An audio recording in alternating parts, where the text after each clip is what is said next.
قبلہ اول کی آزادی مسلم حکمرانوں پر فرض ہے اور ہمیں اقصی و فلسطین سے محبت کیوں ہے؟ آئیے جانتے ہیں۔ یہ فلسطین انبیاء علیہ السلام کا مسکن اور سرزمین رہی ہے۔ حضرت ابراہیم علیہ السلام نے فلسطین کی طرف ہجرت فرمائی۔ اللہ تبارک و تعالیٰ نے حضرت لوط علیہ السلام کو اس عذاب سے نجات دی جو ان کی قوم پر اسی جگہ نازل ہوا تھا۔ حضرت داؤد علیہ السلام نے اسی سرزمین پر سکونت رکھی اور یہیں اپنا ایک محراب بھی تعمیر فرمایا۔ حضرت سلیمان علیہ السلام اسی ملک میں بیٹھ کر ساری دنیا پر حکومت فرمایا کرتے تھے۔ چیونٹی کا وہ مشہور قصہ جس میں ایک چیونٹی نے اپنی باقی ساتھیوں سے کہا تھا، اے چونٹیوں اپنے بلوں میں گھس جاؤ، یہی اس ملک میں واقع اسکلان شہر کی ایک وادی میں پیش آیا تھا جس کا نام بعد میں وادی النمل چیونٹیوں کی وادی رکھ دیا گیا تھا۔ حضرت زکریا علیہ السلام کا محراب بھی اسی شہر میں ہے۔ حضرت موسیٰ علیہ السلام نے اس ملک کے بارے میں اپنے ساتھیوں سے کہا تھا کہ اس مقدس شہر میں داخل ہو جاؤ۔ انہوں نے اس شہر کو مقدس، اس شہر کے شرک سے پاک ہونے اور انبیاء علیہ السلام کا مسکن ہونے کی وجہ سے کہا تھا۔ اس شہر میں کئی معجزات وقوع پذیر ہوئے جن میں ایک کنواری بی بی حضرت مریم کی بطن سے حضرت عیسیٰ علیہ السلام کی ولادت مبارک بھی ہے۔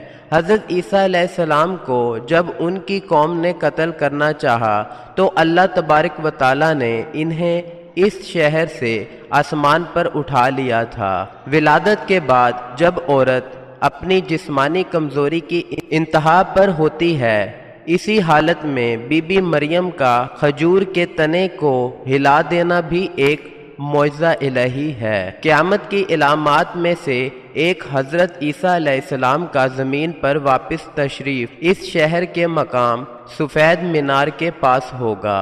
اسی شہر کے ہی مقام باب لد پر حضرت عیسیٰ علیہ السلام مسیح دجال کو قتل کریں گے۔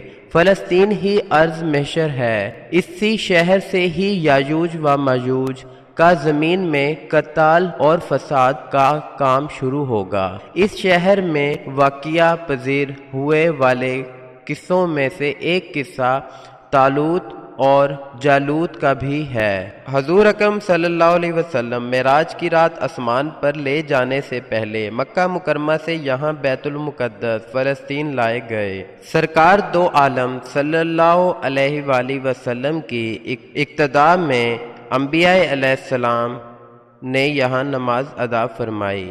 اس طرح فلسطین ایک بار پھر سارے انبیاء کا مسکن بن گیا۔ اسلام کے سنہری دور فاروقی میں دنیا بھر کے فتوحات کو چھوڑ کر محض فلسطین کی فتح کے لیے خود سیدنا عمر کا چل کر جانا اور یہاں پر جا کر نماز ادا کرنا اس شہر کی عظمت کو اجاگر کرتا ہے۔ دوسری بار یعنی معراج کی رات بروز جمعہ 27 رجب 583 ہجری کو صلاح الدین ایوبی کے ہاتھوں اس شہر کا دوبارہ فتح ہونا بھی ایک نشانی ہے۔ بیت المقدس کا نام قدس قرآن پاک سے پہلے تک ہوا کرتا تھا۔ قرآن نازل ہوا تو اس کا نام مسجد اقصی رکھا گیا۔ قدس اس شہر کی اس تقدیس کی وجہ سے ہے جو اسے دوسرے شہروں سے ممتاز کرتی ہے۔ مسجد اقصی اور بلاد شاہ کی اہمیت بالکل حرمین الشریف جیسی ہی ہے۔ فلسطین کی عظمت کا اندازہ اس بات سے بھی لگایا جا سکتا ہے یہاں پر پڑھی جانے والی ہر نماز کا اجر 500 گنا بڑھا کر دیا جاتا ہے۔ مزید ایسی اچھی ویڈیوز دیکھنے کے لیے یور وائس چینل کو سبسکرائب کر لیں، ویڈیو کو لائک کریں اور اپنے دوستوں کے ساتھ شیئر کریں۔